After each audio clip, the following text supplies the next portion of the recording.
বৃষ রাশির 18 অংশের স্বরূপ হল। এই অংশের জাতক জাতিকাদের বুদ্ধির বিকাশ বা বিবর্তনের সাথে তাদের প্রকাশ ঘটে না। পাশবিক বৃত্তির এদের মধ্যে সজাগ থাকে। এই অংশের জাতক জাতিকাদের প্রতি সজাগ দৃষ্টি রাখা প্রয়োজন। মেষ রাশির ক্ষেত্রে এই সপ্তাহে এই লগ্নে জাতক জাতিকাদের নিজেদের সিদ্ধান্তের প্রতি সজাগ থাকা এবং ক্রোধ সংবরণ করা একান্ত দরকার। অর্থনৈতিক নিবেশের ক্ষেত্রে সাবধানতা অবলম্বন করা দরকার। সংসারের দায়িত্ব কর্তব্যের প্রতি যত্ন সহকারে পালন করুন। কোনো রকম লেখাপড়া সংক্রান্ত বিষয়ে সুনাম অর্জন করা সম্ভাবনা। কোনো রকমভাবে অবৈধ প্রেমে জড়াবেন না।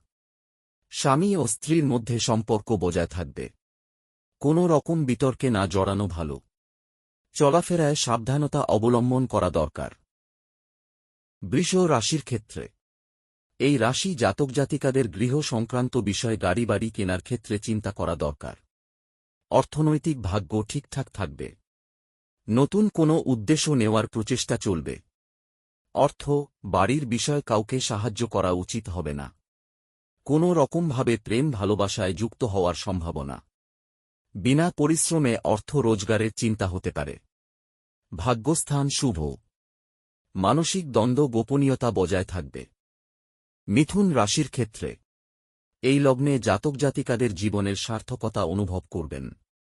কথাবার্তায় ও অর্থনীতির ক্ষেত্রে সফলতা আসবে। উদ্যোগ নেওয়ার ক্ষেত্রে গোপনীয়তা রক্ষা করা দরকার। গৃহে শান্তি বজায় থাকবে। কর্মসফলতার বিকাশ। গৃহ সংক্রান্ত বিষয় থেকে আয়ের সম্ভাবনা। ব্যয় এর চাপ থাকবে। কর্কট রাশির ক্ষেত্রে চারিদিকে সজাগ দৃষ্টি রাখা দরকার। আর্থিক ক্ষতির সম্ভাবনা। কথাবার্তা সংযত হওয়া দরকার। হট্টকারিতা থেকে সাবধানতা অবলম্বন করা দরকার। শারীরিক অসুবিধা হওয়ার সম্ভাবনা। কর্ম সংক্রান্ত বিষয়ে কোনো চুক্তি স্বাক্ষর হওয়ার সম্ভাবনা। যত আয় তত ব্যয় দেখা দিতে পারে। মোটের উপর ব্যয়ের চাপ থাকবে। সিংহ রাশির ক্ষেত্রে এই লগ্নে জাতক জাতিকাদের প্রতিটা বিষয়ে গোপনীয়তা রক্ষা করার চেষ্টা থাকবে। সবকিছুর মধ্যে থেকেও নিজেকে আলাদা করে রাখার চেষ্টা থাকবে। আর্থিক নিবেশের ক্ষেত্রে সাবধানতা অবলম্বন করা দরকার। কর্মে কোনো মহিলার সাহায্য পাওয়ার সম্ভাবনা। সন্তানের ক্ষেত্রে কোনো সুখবর পাওয়া সম্ভাবনা। কর্মে সুফল প্রকাশ পাবে।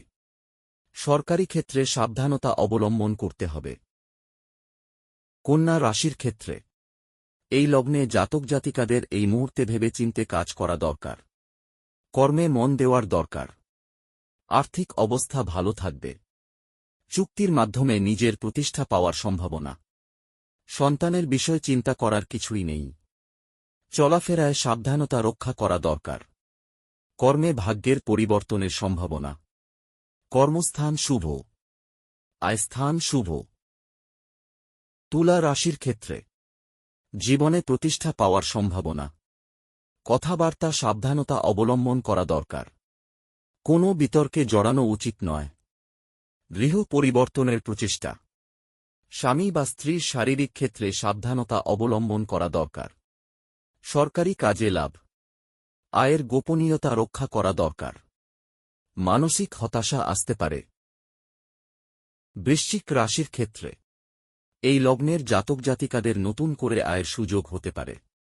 আর্থিক বিষয়ে সাবধানতা অবলম্বন করতে হবে। গৃহ পরিবর্তনের প্রচেষ্টা থাকবে।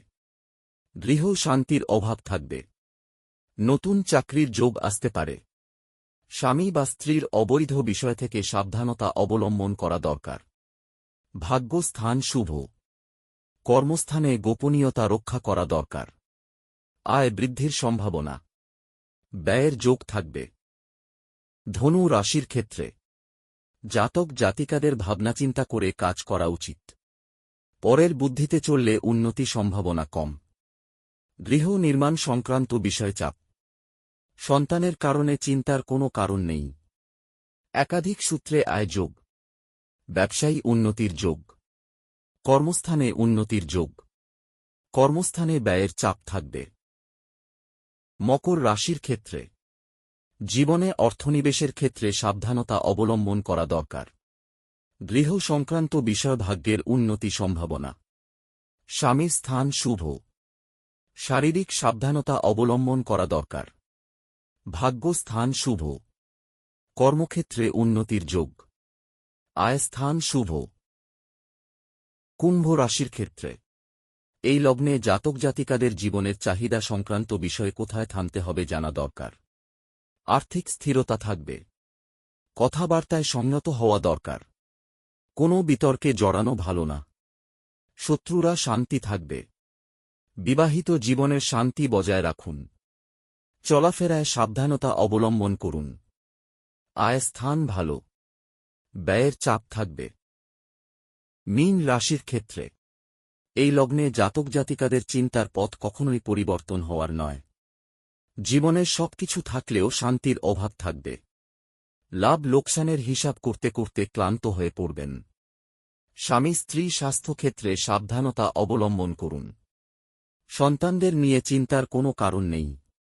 শত্রুরা মাথা উঁচু করতে পারবে না। অবৈধ উপায়ে ত্যাগ করা দরকার। কর্মস্থান শুভ। ব্যয় চাপ থাকবে। উৎকণ্ঠা থাকবে।